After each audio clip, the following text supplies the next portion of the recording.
Shalom Bapak Ibu terkasih dalam Tuhan. Ibadah kali ini saya persembahkan khotbah Pendeta Dr. Johan di Gereja Betani FOG Balikpapan. Kiranya dapat menjadi berkat untuk saudara-saudara sekalian. Selamat beribadah, Tuhan Yesus memberkati.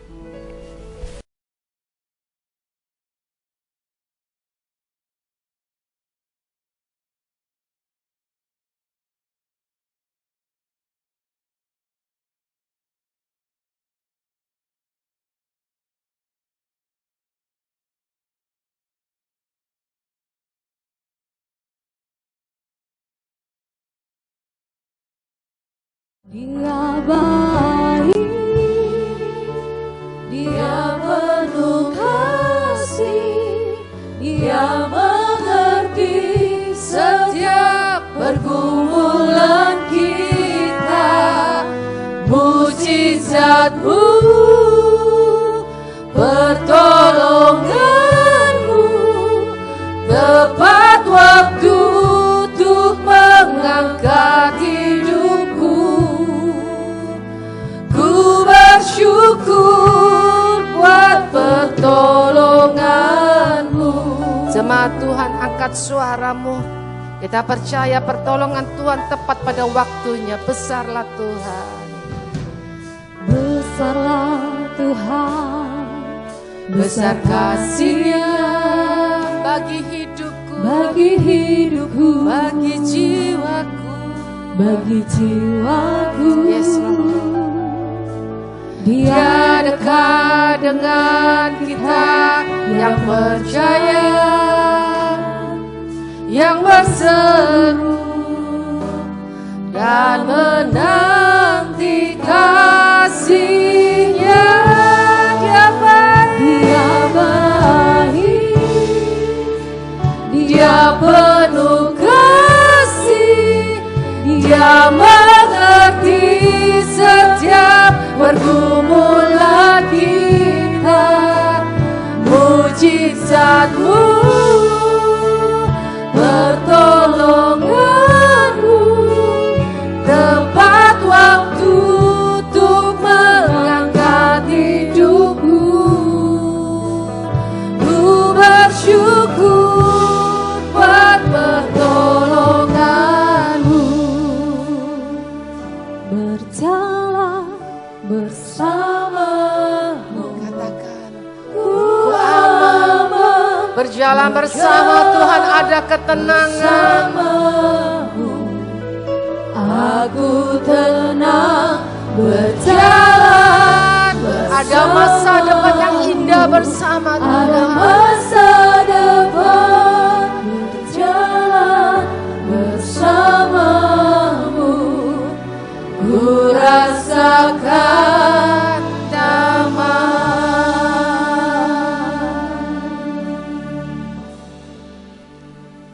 Berjalan bersama-Mu, ku aman.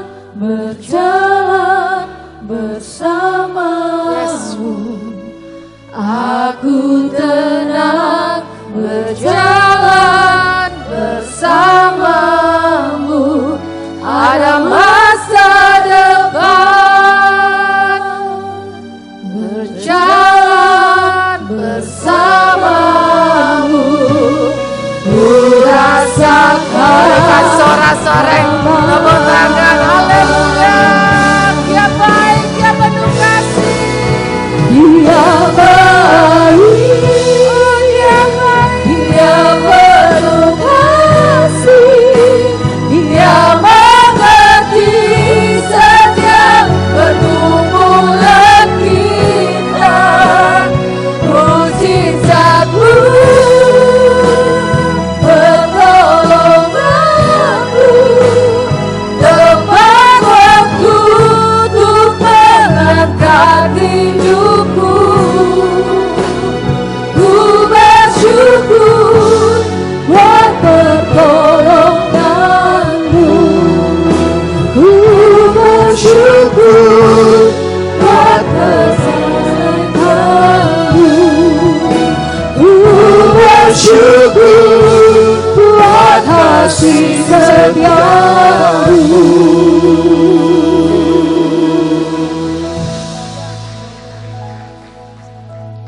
Sebab kami aman di dalam Engkau. Tinggal dalam kasih-Mu. Hidup jadi pelaku firman-Mu. Hidup di bumi seperti di sorga. Anugerahkan kasih-Mu kepada setiap kami. Kasih yang membebaskan. Kasih yang memulihkan. Kasih yang menyembuhkan. Dan anugerahkan bagi setiap kami perlindungan penyertaan-Mu.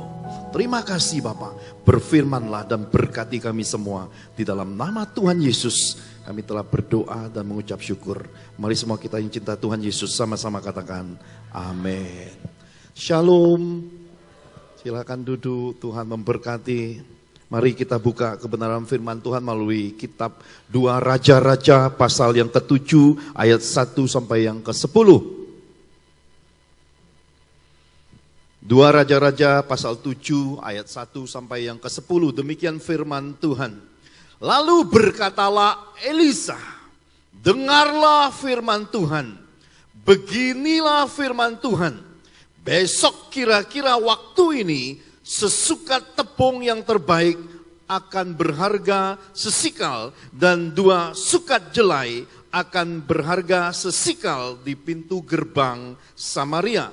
Tetapi perwira yang menjadi ajudan raja menjawab abdi Allah katanya, sekalipun Tuhan membuat tingkap-tingkap di langit, masakan hal itu mungkin terjadi? Jawab abdi Allah, sesungguhnya engkau akan melihatnya dengan matamu sendiri, tetapi tidak akan makan apa-apa daripadanya. 4 orang yang sakit kusta ada di depan pintu gerbang. Berkatalah yang seorang kepada yang lain, sama-sama. Mengapakah kita duduk-duduk di sini sampai mati? Jika kita berkata, baiklah kita masuk ke kota, padahal dalam kota ada kelaparan. Kita akan mati di sana. Dan jika kita tinggal di sini, kita akan mati juga. Jadi sekarang marilah kita menyeberang ke perkemahan tentara Aram. Jika mereka membiarkan kita hidup, kita akan hidup. Dan jika mereka mematikan kita, kita akan mati. Lalu pada waktu senja, bangkitlah mereka masuk ke tempat perkemahan orang Aram. Tetapi ketika mereka sampai ke pinggir tempat perkemahan orang Aram itu, tampaklah tidak ada orang di sana. Sama-sama, sebab Tuhan telah membuat tentara Aram itu mendengar bunyi kereta, bunyi kuda, bunyi tentara yang besar, sehingga berkatalah yang seorang kepada yang lain, sesungguhnya Raja Israel telah mengupah raja-raja orang Het dan raja-raja orang Misraim melawan kita supaya mereka menyerang kita. Karena itu bangkitlah mereka melarikan diri pada waktu senja dengan meninggalkan kemah dan kuda dan keledai mereka serta tempat perkemahan itu dengan begitu saja. Mereka melarikan diri menyelamatkan nyawanya. Ketika orang-orang yang sakit kusta itu sampai ke pinggir tempat perkemahan, masuklah mereka ke dalam sebuah kemah, lalu makan dan minum. Sesudah itu mereka mengangkut dari sana emas dan perak dan pakaian, kemudian pergilah mereka menyembunyikannya. Lalu datanglah mereka kembali, masuk ke dalam kemah yang lain dan mengangkut juga barang-barang dari sana, kemudian pergilah mereka menyembunyikannya. Sama-sama. Lalu berkatalah yang seorang kepada yang lain, tidak patut yang kita lakukan ini. Hari ini ialah hari kabar baik, tetapi kita ini tinggal diam saja. Apabila kita menanti sampai terang pagi, maka hukuman akan menimpa kita. Jadi sekarang, marilah kita pergi menghadap untuk memberitahukan hal itu ke istana raja. Mereka pergi, lalu berseru kepada penunggu pintu gerbang kota dan menceritakan kepada orang-orang itu, katanya, kami sudah sampai ke tempat perkemahan orang Aram dan ternyata tidak ada orang di sana dan tidak ada suara manusia kedengaran, hanya ada kuda dan keledai tertambat dan kemah-kemah ditinggalkan dengan begitu saja. Sama-sama katakan amin. Bapak Ibu terkasih di dalam Tuhan, nanti baca lengkap di rumah. Karena kalau saya baca lengkap enggak jadi dapat pencerahannya. Jadi Bapak Ibu ini PR, dengar seperti dipesankan Bapak Gembala tadi. Ya, Bapak Gembala Sidang berkata, dengarkan suara Tuhan lewat suara nabi-nabinya. Di sini dipesankan Tuhan, dengarkan suara Tuhan. Ini yang pertama dan terpenting di dalam hidup. Kenapa? Karena untuk itulah kita disebut domba-domba Tuhan. Domba-domba yang mengenal suara gembalanya. Kita harus mendengar. Kenapa? Karena Yesaya 50 ayat 4 berkata, Tuhan telah memberikan kepadaku lidah seorang murid. Untuk apa? Supaya lidah ini, lidah yang mengeluarkan perkataan-perkataan yang memberi semangat kepada orang-orang yang letih lesu. Lidah ini keluar kata-kata berkat. Lidah ini keluar kata-kata yang untuk mendukung anak-anak Tuhan mencapai terobosan dalam kehidupan. Dan setiap pagi saat kita berdoa, Tuhan memberi apa? Pendengaran yang dipertajam untuk kita mendengar akan suara Tuhan. Nah, Bapak Ibu terkasih di dalam Tuhan, hari-hari ini di semua antero belahan dunia, di berita-berita, di semua pemerintahan, kita dengar satu kata yang sangat menggelitik di telinga, yaitu kata inflasi. Bahwa kenaikan harga barang itu tidak berbanding sejajar dengan pendapatan. Artinya daya beli itu menurun, daya kesanggupan hidup itu menurun. Ini yang terjadi pada masa Nabi Elisa, bahwa orang-orang Aram, pasukan Aram yang besar itu sedang mengelilingi orang-orang Samaria, orang-orang Israel. Pada saat itu krisis inflasi terjadi. Dalam kehidupan kita hari ini kita bisa melihat ada dua dimensi. Ada anak-anak Tuhan yang diberkati luar biasa melimpah. Sebagian lagi sedang mengalami proses krisis, proses pemulihan, proses untuk mencapai terobosan dalam kehidupan. Nah, Bapak Ibu terkasih di dalam Tuhan, saya percaya pelajaran Nabi Elisa ini mengajarkan kepada kita seberapa besar krisis yang kita alami tidak melebihi krisis yang ditulis dalam kitab suci. Karena apa? Karena krisis pada saat itu sampai harga kepala keledai dan kotoran merpati menjadi sangat mahal sekali. Bukan hanya itu, saking beratnya kehidupan saat dikepung tentara Aram itu. Orang-orang yang punya iman, orang-orang percaya, orang-orang yang memanggil nama Tuhan, bahkan ibu-ibu yang menyusui, bahkan di tengah keterpaksaan, terpaksa memakan anak-anak bayinya. Kita tidak mengalami seperti itu.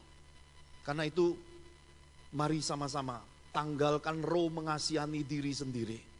Engkau bukan orang yang paling menderita di dunia.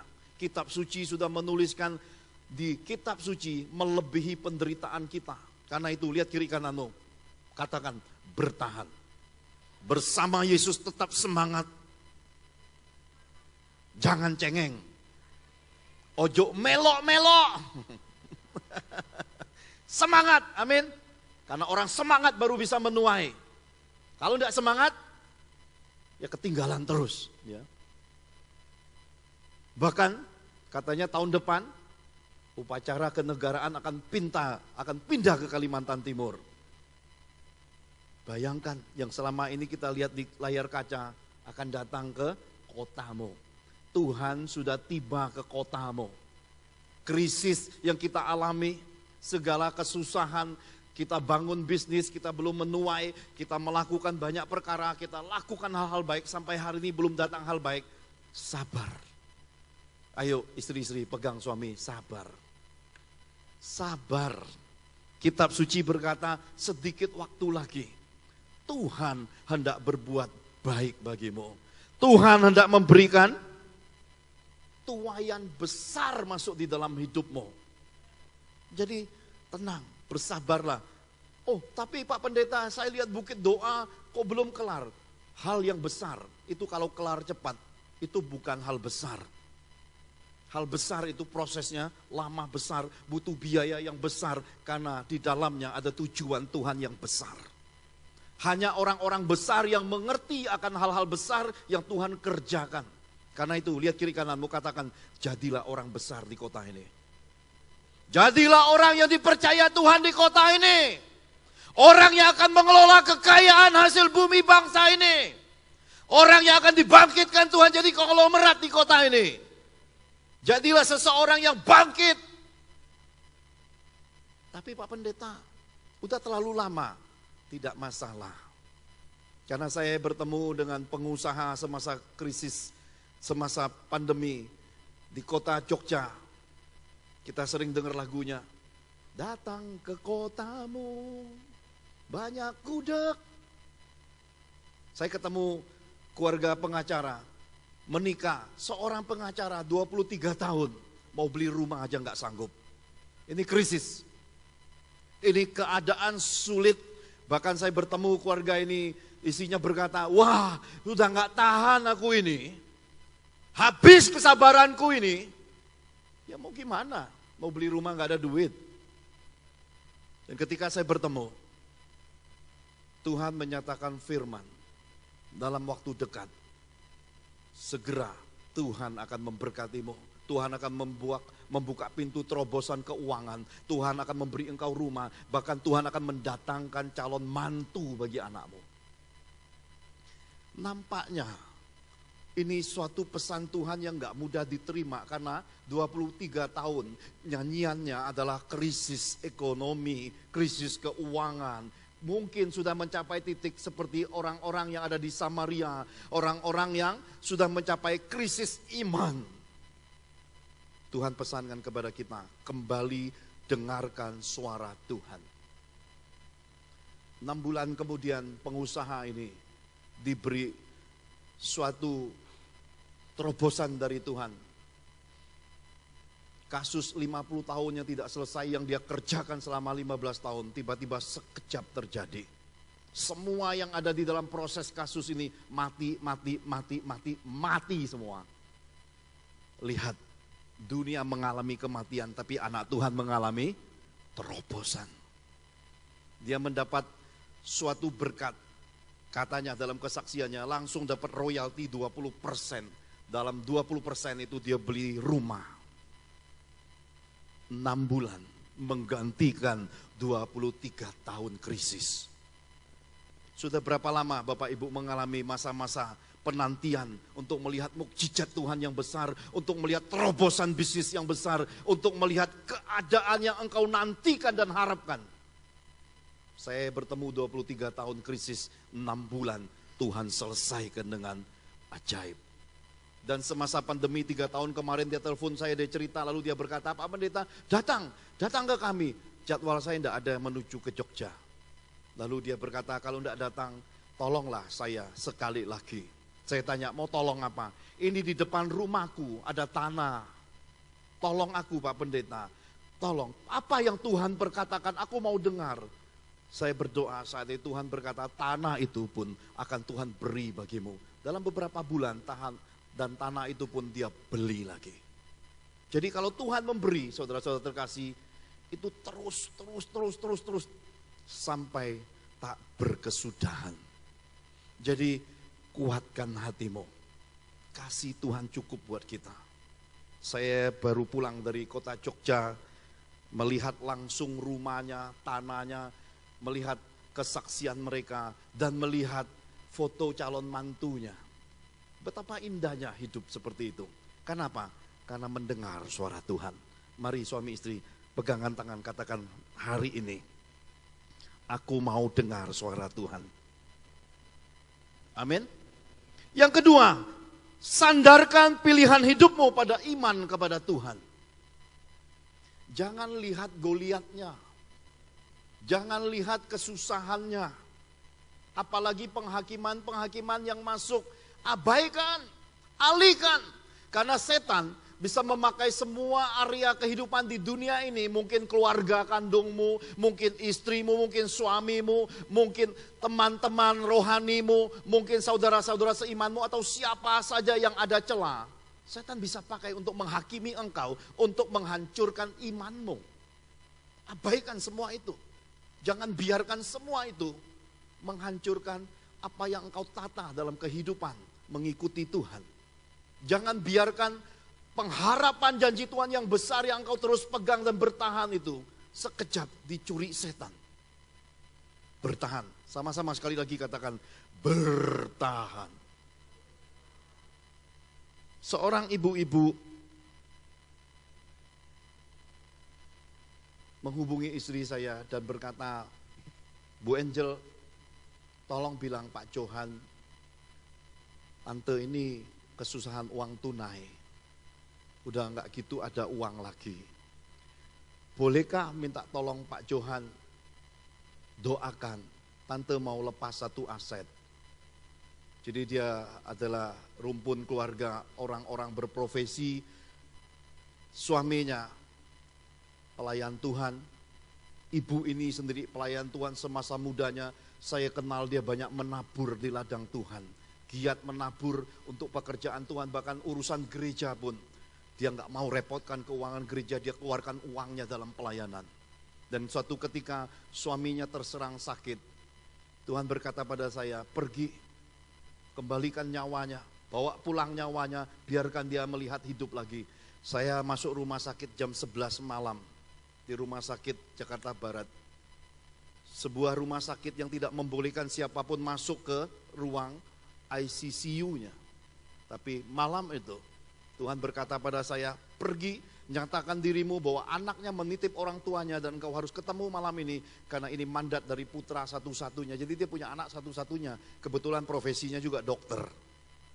Jadi malam itu saya panggil kepala security rumah sakit, saya berkata, Pak, tolong saya. Saya ini diberi mandat kepercayaan dari anak, dari bapak yang sedang koma di dalam ICU itu. Tolong beri saya kesempatan masuk mewakili putranya.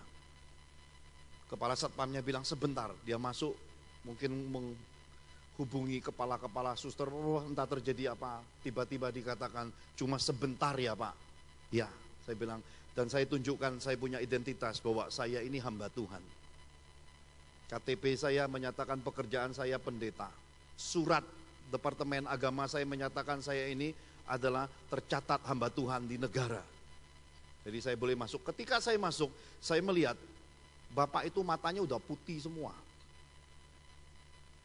Jadi dia terserang sakit stroke dan itu sudah koma, matanya itu udah nggak ada lagi mata hitamnya, yang ada putih semua. Dan malam itu saya berdoa sesuai perintah Tuhan, mengurapi tubuhnya dan meminta rohnya masuk lagi. Dan Tuhan benar-benar mengembalikan nyawanya malam itu. Iman yang Tuhan percayakan kepada kita bukan hanya untuk kita. Segala hal yang Tuhan beri dalam hidup kita juga akan jadi berkat bagi saudara-saudara seiman kita. Dan sampai hari ini, suaminya hidup, sehat sampai hari ini. Si ibu inilah yang berkata, tolong Pak Johan, biar doakan asetku, sebuah rumah di area Jakarta. Jadi saya pergi doakan Bapak Ibu terkasih di dalam Tuhan. Ketika saya berdoa, saya melihat bahwa berkat itu ada. Dan memang berkat itu ada. Kenapa? Karena kehidupan ini begitu menyenangkan. Karena firman itu adalah kabar baik dan pertolongan dan mukjizat Tuhan itu adalah hal yang terbaik dalam kehidupan. Tiba-tiba tante ini telepon istri saya lagi dan berkata, Bu Angel tolong ke rumah saya. Karena sudah usia. Ngapain? Suruh istri saya nulis kwitansi. Jadi saya lihat ini pelayanan cukup menggelikan sekali. Bukan hanya mendoakan aset, malah harus nulis kwitansi. Ya. Istri saya berkata, Pak saya tulis kwitansi 2,25 miliar rupiah. Ini yang mau beli rumahnya tunai.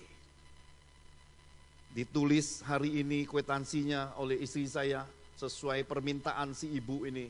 Besok mereka akan ke bank transaksi bayar tunai. Dan luar biasa. Bapak Ibu nggak mau tepuk tangan? Sering kali kita terkecoh seperti ini, disuruh ngapain pun kita kerjakan. Orang yang bertenang akan lebih tahu banyak. Dan orang yang membuka telinganya akan belajar lebih banyak. Amin. Tapi kita yang terlalu sibuk akan mudah terbawa arus. Kenapa? Karena besoknya transaksinya batal. Inilah yang Tuhan ingin kita pahami. Iman 4 orang kusta. Bayangkan, satu Samaria tidak ada yang berani keluar, semua sembunyi. Semasa pandemi COVID. Ada banyak hal seperti ini terjadi dalam kehidupan kita. Ibu ini telepon ke Bu Angel istri saya dan berkata, Bu Angel, dosa saya apa toh? Kok di depan mata nek pegang berkat kok gak jadi? Opo sing salahku bek Tuhan? Saya Bapak Ibu terkasih di dalam Tuhan hanya mendengar suara Tuhan dan berkata, pergilah kunjungi mereka. Jadi saya pergi lagi kunjungi mereka untuk memeriksa berkas-berkas. Ya. Jadi kami ini juga termasuk lawyer surgawi Bapak Ibu. Kenapa? Pembela umat Tuhan, pensyafaat umat Tuhan. Orang-orang yang diutus menyelesaikan perkara yang complicated, benang kusut kehidupan. Saya pergi periksa, lalu saya cek kedapatan. Ternyata waktu dia mau jual aset, dia sempat bernasar. Dia sempat mengucapkan kata-kata, kalau ini aset terjual, aku mau ajak suamiku untuk pergi ke Holy Land Israel. Dan ketika istri saya sedang tulis kwitansi itu, dalam 1 minggu sebelum kwitansi ditulis itu, dia dengan suaminya sempat berdiskusi, lalu sempat keluar kata eman. Eman ya kalau pergi ke Israel kok buang duit. Terima 2,2 miliar lebih. Ke Israel berapa sih paling? Satu orang paling 50 juta ya Bu ya. Eman katanya. Kata emannya itu ternyata di hadapan Tuhan jadi sungut-sungut yang baik langsung batal. Karena jadi celah. Ternyata hal kecil loh dalam kehidupan ini bisa setan masuk lewat celah kecil itu mencuri hal yang baik dalam hidup kita. Karena itulah berhati-hatilah di dalam mengelola segala sesuatu termasuk keuangan dalam kehidupan ini. Lalu saya periksa di hadapan Tuhan karena sudah lansia sekali umurnya. Saya datang menghadap di hadirat Tuhan minta ampun. Lalu saya pegang tangan suami istri ini. Lalu saya berkata, Tante Om, ayo kita pergi minta ampun sama Tuhan. Jadi kami doa sama-sama, Tuhan ampuni Om Tante ini. Sudah usia Tuhan. Saya melembutkan hati Tuhan seperti anak melembutkan penguasa.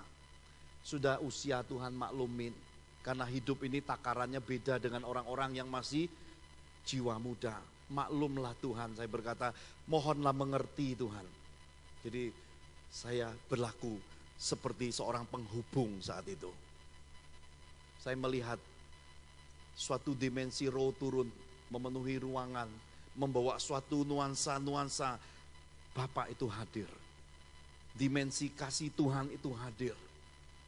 Lalu saya mendengar roh membisiki saya dan berkata, nak, jadilah penolong yang sempurna, yang lengkap buat keluarga ini. Lalu saya bertanya, bagaimana Tuhan Roh Kudus? Roh Kudus berkata, kalau ke Israel buang 100 juta aja eman, gimana dia harus bayar persepuluhan, nak?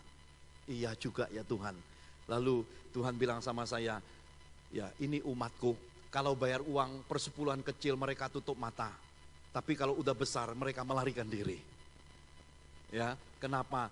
Karena itulah sifat kita cinta uang. Kenapa? Kalau enggak punya hatinya bagus, hatinya setia, minta berkat dikasih Tuhan. Tapi hatinya tidak setia, enggak mau balikin ucapan syukurnya sama Tuhan. Bagian ini enggak enak didengar. Katakan kiri kananmu, orangnya enggak ada di sini. Katakan kiri kananmu, di sini umatnya taat semua. Berapapun berkat Tuhan, sebesar apapun kepercayaan Tuhan, tetap jadi pelaku firman yang abadi. Karena itulah gereja Betani FOG Balikpapan ini akan dipakai Tuhan untuk menerima lawatan Tuhan atas bangsa ini. Akan menjadi tempat rumah singgah nabi-nabi Tuhan. Saya lihat tadi pagi bendera bangsa-bangsa atas kota Kalimantan, atas pulau Kalimantan. Dan saya melihat penampakan di alam roh. Orang-orang yang hidungnya mancung-mancung, bibirnya tipis-tipis, matanya biru-biru. Tuhan berkata akan datang ke pulau ini, akan datang ke gereja ini. Logatnya, logat yang berbeda. Saudara akan menerima banyak kekayaan pelayanan. Hamba-hamba Tuhan, nabi-nabi Tuhan beragam bangsa akan segera datang di tengah-tengah saudara. Siapkan dirimu. Amin. Dan marilah praktekkan firman. Amsal menasihatkan kepada kita, ada orang yang menyebarkan hartanya, bertambah kaya, berkelimpahan. Sementara ada orang yang berhemat. Hemat ini di dalam bahasa sehari-harinya adalah pelit. Tapi tidak pernah kelimpahan, kekurangan terus. Mari mulai hari ini praktekkan kemurahan hati ini loh saudara. Kemurahan hati ini akan membawa kita masuk pintu kemurahan-kemurahan Tuhan. Lagi tidur Tuhan mencurahkan berkat. Semua orang berlomba-lomba kejar dan Tuhan sudah tuliskan di situ atas namamu berkat itu. Tidak ada orang bisa rebut. Dan engkau duduk di sini dengarkan firman sementara di sana sibuk. Dicek surgawi itu sudah ditulis namamu. Sudah ada jatuh temponya. Udah ada di alam roh. Tinggal tunggu jatuh tempo tanggalnya. Akan cair di rekeningmu. Akan cair di hidupmu. Akan cair di bisnismu. Akan melimpah dalam pelayananmu. Udah ada dari Tuhan. Bawa santai aja. Dan saya bisa melihat pengalaman pribadi ini. Maka saya tertawa geli. 2,25 itu aja. Jualnya adalah jual anugerah. Bagaimana mungkin seorang Dr. Johan diminta untuk menjadi penolong yang sempurna. Maka saya berkata kepada Tuhan, kalau begitu Tuhan, beri kemurahan bagi om tante ini, harganya dinaikkan. Saya tanya Tuhan, kira-kira memungkinkan enggak saya naikkan 2,6 miliar. Karena kan 2,25 miliar itu kan persepuluhannya berapa ya Bapak Ibu? Banyak pedagang di sini. Banyak pengusaha pinter ngitung uang. Di rekeningnya pasti miliar-miliaran semua. Amin. Loh, amin, amin, amin. Kalau masih ratusan hari ini akan capai miliar. Kalau hari ini udah miliar akan capai triliun. Karena berkat Tuhan akan bawa kita terus naik, tidak menjadi turun. Amin. Oh mesti gitu saudara, semangat, semangat akan bawa kita masuk kapasitas iman yang lebih besar. Lalu Roh Kudus bilang, cukup nak, cukup Tuhan, terima kasih. Lalu selesai doa saya bilang, tante, om, rumahnya yang gak laku jual, berapa Pak Johan? Berapa Pastor Johan? 2,6 miliar. Dia melongo. Iki 2,2. 5 miliar aja batal kok. Ini 2,6 Pastor Johan.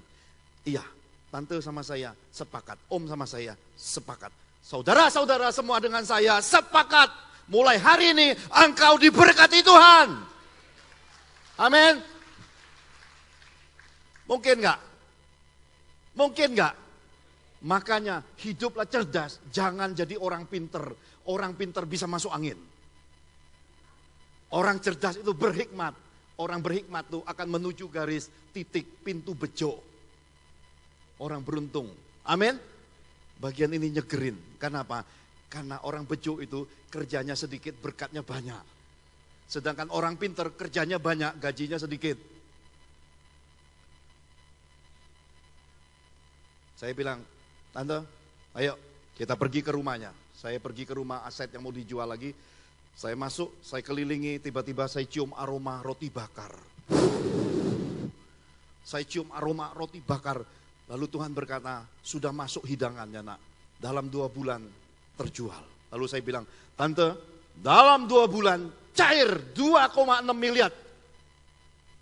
Ya, seperti tante itu. Baik Pastor Johan, saudara akan diberkati mulai hari ini. Tadi pagi di radio kalau dengar ada kata buah ara. Karena kaki Diannya ada di Korea, mereka suka ngomong arazo. Ya, arazo itu artinya mengerti. Saudara akan diberkati mulai hari ini, katakan arazo. Buah ara yang jadi buah. Tiba-tiba kejadian saudara. Kejadiannya gimana? Ada orang datang, ketuk-ketuk rumah itu, kemudian telepon, kemudian ketemu dan berkata, Bu, boleh enggak saya pinjem sertifikatnya semua, kopiannya, saya mau beli rumah, mau dijual berapa? 2,6. Boleh enggak saya pinjem, saya minta waktu aja. Lah ini kok pinjem doang, enggak beli. Ibu ini nanya lagi telepon, saya berkata kasih pinjam aja. Jadi orang pinjam sertifikat rumahnya, mau beli nggak pakai DP, cuma pinjam sertifikat. Siapa dia? Ini adalah orang yang kontrak sudah begitu lama, itu apa ya namanya ya? Kayak jual binatang-binatang pet shop. Ya, kontrak untuk jual-jual binatang, anjing, kucing, makanan-makanan, dog food segala macam itu. Dia berkata gini, saudara, kita ini ngontrak mahal ya. Eman, nah eman yang kali ini jadi berkat. Sayang ya, kalau kita ngontrak, kenapa kita nggak cicil aja? Ketemulah yang butuh, ketemulah yang beriman, masuk. Dalam tempo 1 bulan, cair pengajuan kreditnya. Dan ibu itu terima berkat 2,6 miliar rupiah. Jadi kalau Tuhan izinkan kegagalan masuk dalam hidupmu, jangan cepat putus asa. Mungkin kapasitas berkatnya belum di situ, masih lebih tinggi lagi. Amin. Jadi kalau engkau mengalami satu kegagalan, kok bisnisku kayak gini, kok ditipu orang. Jangan benci sama orangnya. Mungkin tabunganmu, imanmu belum cukup. Engkau perlu membayar harga lagi. Biarkan tersakiti. Tapi Pak Pendeta, aku udah lakukan ini, lakukan itu.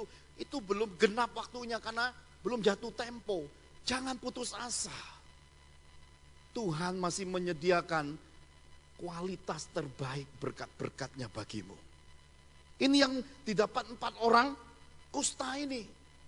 Karena itulah saudara terkasih, bayangkan seorang perwira. Perwira itu kemungkinan kalau enggak kolonel bisa jenderal loh saudara. Orang pinter loh, masih masuk angin. Kenapa? Langsung ngomong, kalau Tuhan buka tingkap-tingkap, bayangin. Iman, kekecewaan, ketidakpercayaan rohaninya sampai level yang sangat tinggi. Sampai berkata kalau Tuhan buka tingkap-tingkap pun, apa mungkin terjadi? Bagaimana mungkin transformasi sekejap itu? Bagi Tuhan, katakan kiri kananmu, bagi Tuhan tidak ada yang mustahil. Yang ketiga, yang terakhir. Sesudah orang-orang kusta itu melihat kemuliaan, tinggal ngambil saudara. Tinggal ngambil, tinggal nyomot, tinggal bawa pulang. Semuanya tergantung seberapa engkau mau ambil berkat itu ketika pintu itu terbuka. Jadi saudara terkasih, orang bejo itu bisa dikejar uang dalam hidupnya. Tapi orang pinter ngejar uang gak dapat. Mulai hari ini katakan kiri kanan, makanya Pak, jangan pinter-pinter. Sayanglah istri. Banyaklah buat amal sama istri. Ayo habis ini kita ke toko emas beli emas Pak. Beramal sama istri itu mulia Pak, ya. Investasikan duitmu buat istrimu. Gak apa-apa istrimu jadi toko berjalan lebih bagus di situ. Aku nih jarang Pak Pendeta ngasih bunga ke istri. Pergi ke bank, beli bunga deposito, kasih istri. Itu lebih baik lagi, amin. Anak-anak muda kita juga jangan ragu-ragu beriman dapat suami-suami yang terbaik. Amin. Anak satu-satunya, orang tuanya konglomerat, udah lansia lagi. Loh, kalau mau beriman jangan tanggung-tanggung, dunia ini terbuka kok saudara. Tuhan tidak larang kita beriman seperti apa. Amin. Saya percaya ini pesan buat kita supaya anak cucu kita memperbaiki garis keturunan. Jadi orang besarlah dan berimanlah sesuai kapasitas kebesaran Tuhan dalam hidup kita. Yang ketiga, semua hal baik dari Tuhan jangan ditahan untuk diri sendiri. 4 orang kusta ini punya hati yang tahu budi. 4 orang kusta ini tahu diri. Kita ini di dalam mati, di luar ya, karena Tuhan akhirnya mendapat terobosan, dapat tuaian besar.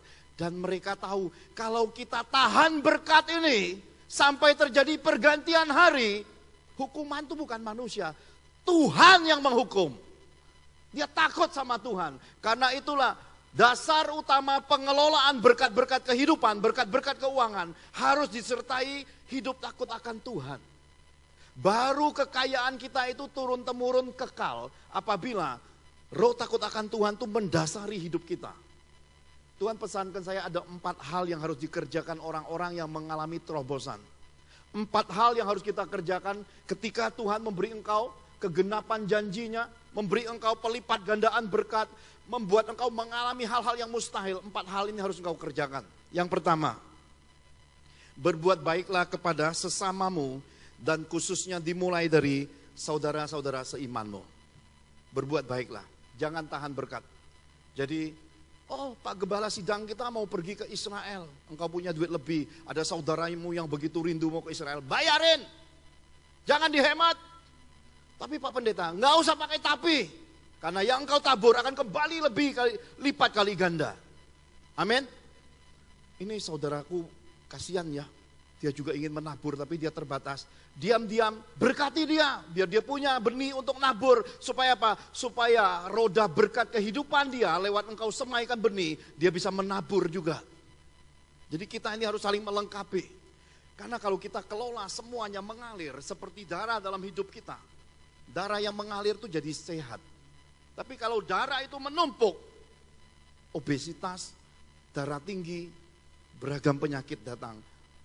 Yang ngeri itu adalah penyakit cinta uang. Itu jadi akar kejahatan di mana-mana. Belum lagi nanti datang cacing kremi, saudara, karena cinta uang ya. Lihat perempuan, padahal yang dilihat tuh jeleknya minta ampun. Tapi tetap kerip-kerip, karena apa? Kena roh penggoda, roh gondol wewe, saudara. Saya nggak mau melayani yang begini-begini lagi sesudah pandemi, tolong jangan panggil saya. Saya mohon izin Ibu Gembala Sidang. Yang begini-gini ditengking sejak awal kasih perjamuan kudus biar tidak ada di antara kita. Yang ada adalah bangsawan-bangsawan sorga dalam gereja ini. Amin. Karena saya pernah melayani seorang pria kena santet gondol wewe.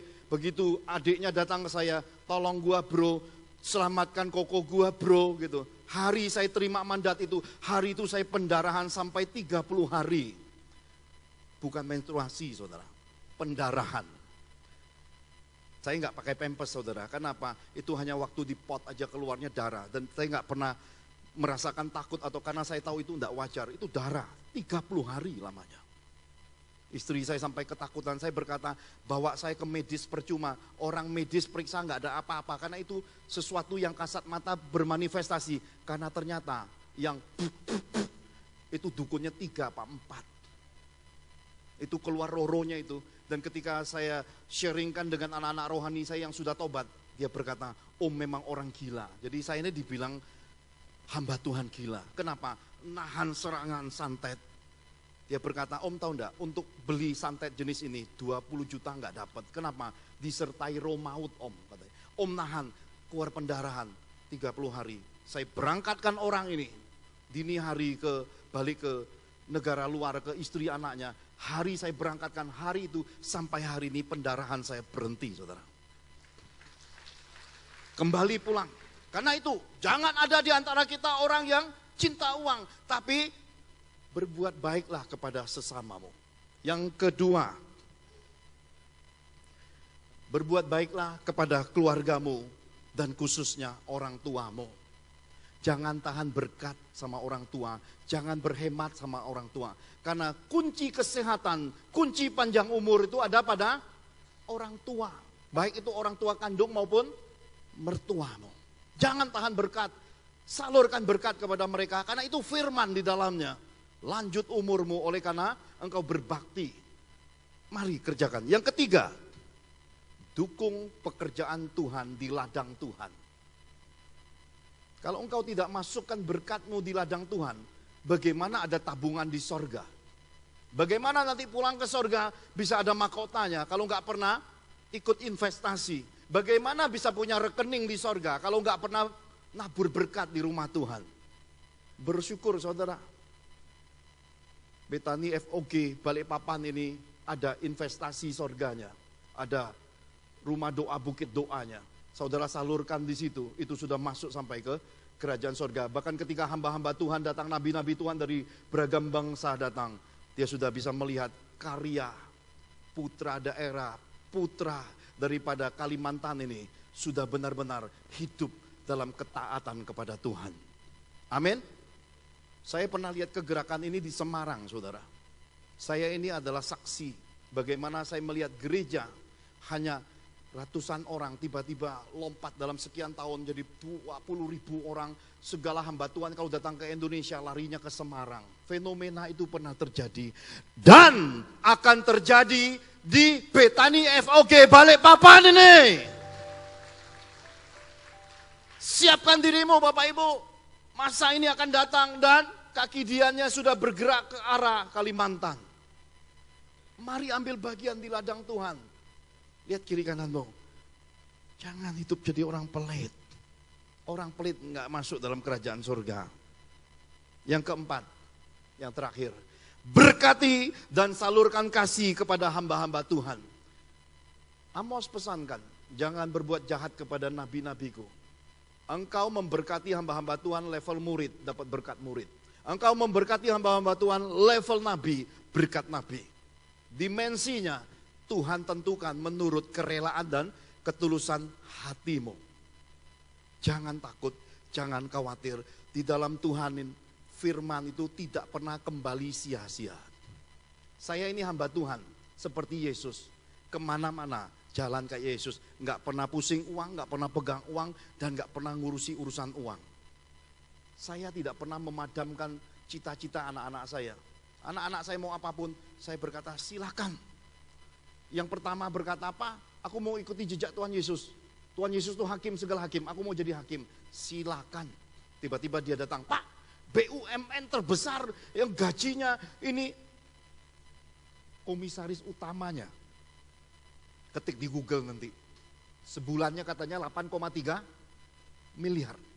Ini nawari anak saya, kan anak saya lulusan hukum 6 terbaik, IPK-nya 3,74. Itu ditawar untuk kerja di BUMN. Dia berkata, ini dikejar banyak orang Pak, tapi aku lepaskan. Kenapa? Konsisten mau jadi hakim. Saya bilang silakan. Kenapa? Apa yang dia perbuat akan kembali ke papanya. Kemungkinan besar kalau dia masuk ke hakiman, saya punya mantu pasti hakim. Betul enggak? Dokter kawin sama dokter, hakim kawin sama hakim, pendeta kawin sama pendeta. Biasanya hierarkinya gitu. Pengusaha ketemunya, mantunya pengusaha. Memang seperti itu rata-rata. Karena itu anak-anak Tuhan, naikkan tingkatan kualitas imanmu. Capai kebesaran Tuhan. Yang nomor 2, lulusan terbaik di UI dengan IPK 3,94, terbaik nomor 1. Dia berkata apa? Aku nggak mau urusan cinta. Aku mau pergi ke Inggris. Anak-anak Tuhan satu bangsa ini, sedikit yang bisa nyampai ke Inggris. Kenapa? Selain mahal, nggak mudah nembusnya. Pendidikannya tinggi, kualitas bahasanya tinggi, gaya hidupnya tinggi. Dan rata-rata anak-anak kita yang di bangsa ini cuma sampai Amerika. Dia bilang, aku mau ke Inggris, Pak. Saya dapat kabar dari Jawa Timur untuk ambil beasiswa negara 100% ditanggung. Dia masukkan, dia tes IELTS-nya, tes TOEFL-nya 8,5, dianggap jenius di bidang bahasa. Bahkan yang tempat dia tes berkata, mau nggak kerja sama kami? Dia berkata, sorry, aku punya keinginan lebih lagi ke depan. Sudah 2 tingkatan. Persyaratan lulus, tes psikotes 4,5 jam kemarin 16 Agustus malam dinyatakan lulus. Tinggal 1 kali lagi wawancara. Kalau dia selesaikan wawancaranya dan lulus, tahun depan anak kedua saya akan ke Inggris. Pak Johan akan jalan-jalan seperti Pastor Samuel melihat Ratu Elizabeth di Inggris. Ya, Pak Samuel tadi kasih pesan Tuhan dari mana tadi? Dari Jerman. Ya, saya mau dampingi Pastor Samuel keliling bangsa-bangsa juga. Dengan jalan apaan? Membawa anak-anak kita bermimpi terbang setinggi-tingginya bersama Tuhan. Karena itu, mari capai apa yang Tuhan pesankan ini. Di sini sudah tersedia sakramen perjamuan kudus. Dikatakan sebelum kita menerimanya, kita harus layak. Roh, firman, dan hati harus sejajar. Kita harus datang menghadap. Sebelum pintu diketuk, kita buka. Mari kita sama-sama masukin hadirat Tuhan ini. Perbaiki sikap kita, komitmen kita. Mari kita menghadap untuk termatrai apa yang Bapak Ibu dengar hari ini. Benar-benar akan jadi di dalam kehidupanmu, termatrai dengan tubuh darah Yesus. Mari kita bangkit berdiri sama-sama.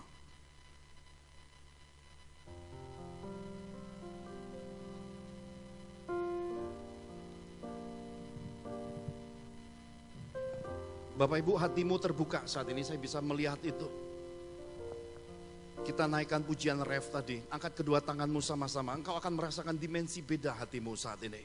Engkau akan dapat melihat dengan jelas sesuatu terbuka di alam roh, terbuka di masa depanmu, keluargamu, anak-anakmu. Mari angkat kedua tanganmu sama-sama, katakan, dia baik, dia penuh kasih. Haleluya. Baik, dia penuh kasih, dia mengerti setiap pergumulan kita. Mujizat-Mu, pertolongan-Mu, tepat waktu untuk mengangkat hidupku. Ku bersyukur buat pertolongan-Mu.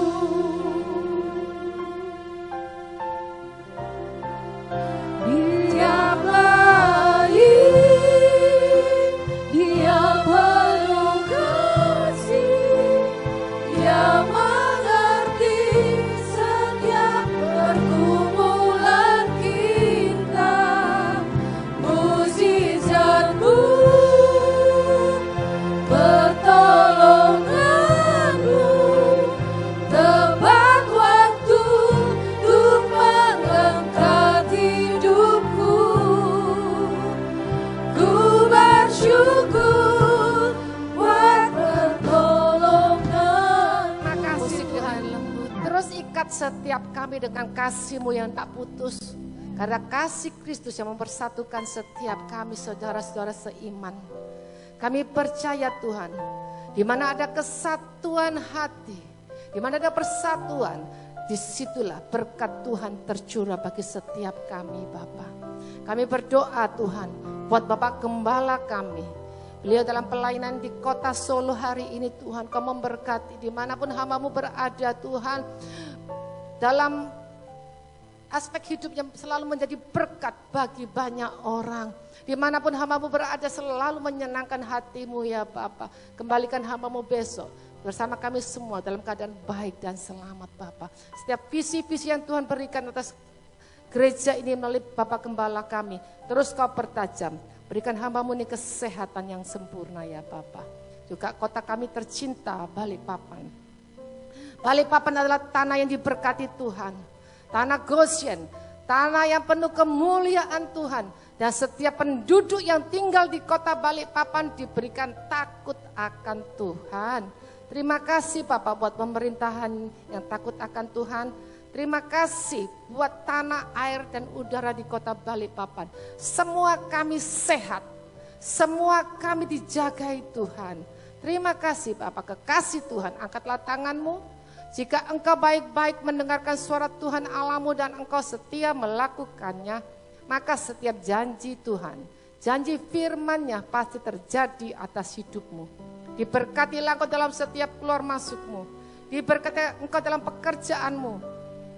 Tuhan akan mengangkat engkau menjadi kepala dan bukan ekor. Bakulmu, lumbungmu dipenuhkan.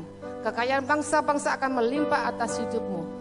Engkau dan seisi rumahmu diselamatkan, diberikan kesehatan ilahi, kebaikan Tuhan, dan kemuliaan Tuhan ada atas hidupmu.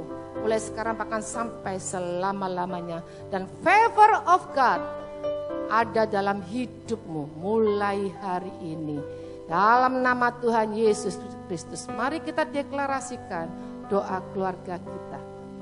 Karena masa depan sungguh ada. Dan harapanku tidak akan hilang. Dan sekarang aku tahu bahwa Tuhan memberi kemenangan kepada orang-orang yang diurapinya. Dan menjawabnya dari surganya yang kudus.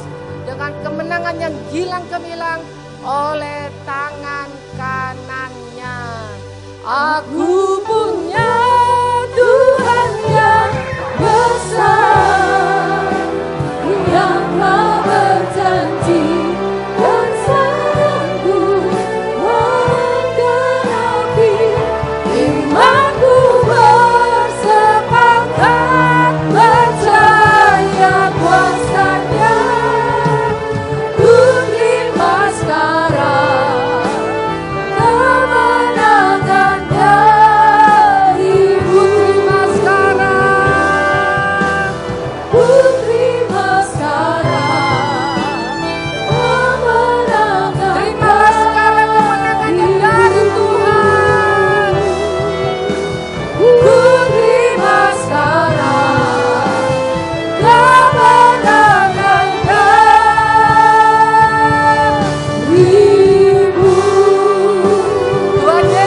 memberkati